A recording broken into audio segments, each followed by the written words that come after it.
One Small Moment by Sue Gibbens of Tomarong, 2540. Narrated by Janine Penfold. The warm afternoon was dissolving into evening. Opening the back screen door, she lifted her face to the cooling breeze. Grasping a frosted glass of white wine, she headed out to the outdoor setting in the shade of the giant old fig tree. She smiled at Reese as he looked up at the slam of the screen door. "How's it going?" she asked, placing the glass on the table before dropping heavily onto one of the chairs. He mumbled something inaudible as he focused back on his elaborate telescope and astronomy camera setup, all controlled by the laptop in front of him. Finally raising his voice to an audible level, he said, "Can't get the telescope to recognise the camera." She frowned, then taking a sip from her wine, spoke calmly. "What time is the comet expected?" He answered without turning to her. "About 9. "So, there's still plenty of time to get it working." It came out as a question rather than the reassurance she had hoped for. He shrugged without answering. "Can't you just photograph it without the telescope? I saw other people on Facebook saying they were just going to use their cameras."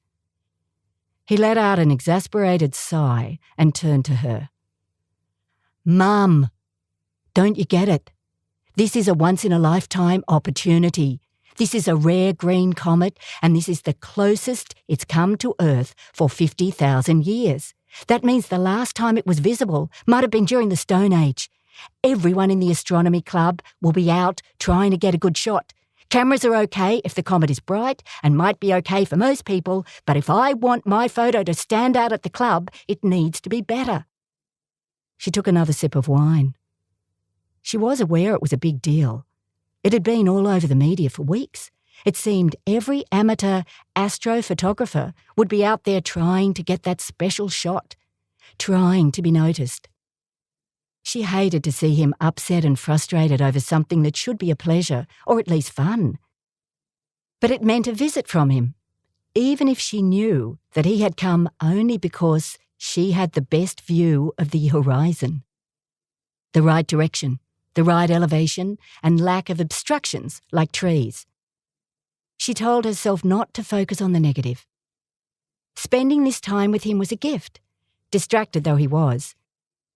They shared so little time these days. She knew he was busy with a demanding job and a family of his own now, but she missed him and missed feeling like part of his life. She looked back at his hunched form, entirely focused on the computer screen. The only sound, the whirring of the telescope as he tapped the command for it to rotate or elevate. The top of his head, the only part of him visible. With a soft ache, she remembered the little boy, full of life and expectation. His laugh as a child could sustain her for days. She sighed, rose from the chair and walked towards the door. As she opened the creaky screen, she looked back. He was muttering to himself, swearing, she thought. She didn't think he had even noticed her leave. She came back out at about 8:30. Walking softly across the yard until she stood beside him, still seated at the computer. "Any luck?" "Partly, but not good enough. It won't track. The image will be blurry." She looked up at the vast dome of stars covering the evening sky. A beautiful summer night. Except for the fast-moving clouds on the horizon, it was perfect. She breathed in the scent of the star jasmine and gazed at the sky.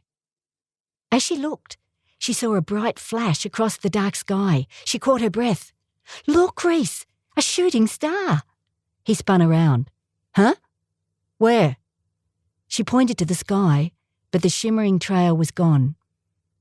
"Oh, you missed it," he harumphed loudly. "It was so quick. I've never seen one before." "It's common," he replied, turning back to the computer. She moved back to the outdoor chair and sat with him in silence while they waited for the comet. About 10 minutes before 9, the clouds rolled in, first just wispy, then heavier, and by 9:10, the entire sky was clouded over. By 9:20, he gave up and came to sit beside her in one of the other chairs. "It's not going to happen. Damn those clouds." "I'm so sorry. Pity you didn't get a shot of the shooting star." He scoffed noisily. "Oh, Mum, that's nothing. Too common to be of any interest to anyone." "There'll be lots of photos of the comet, but the shooting star was something different." "You really don't get it, do you? I missed photographing a huge event in astronomy." There was a long pause before she spoke. "You know, Reese, as I get older, one thing I've learned is to value the small moments. They are precious. Never get so caught up in the big moments that you forget to notice the small ones. Our lives and most of our joys are made of small moments." He turned his defeated eyes to her. He suspected she may be right. Becoming a father had changed his perspective. He remembered the look in his small daughter's eyes on Christmas morning. He sighed and slumped forward onto the table, looking out at the dark yard. He spoke softly. "Maybe. Just seems the world expects more from a man, more than small moments." "Does that matter? Surely something's value is what it means to you, not to other people." He shrugged. They sat together for a while in silence, watching the clouds drift across the sky. Eventually, she reached across and tapped his forearm. "Come inside. It's getting cold now." The end.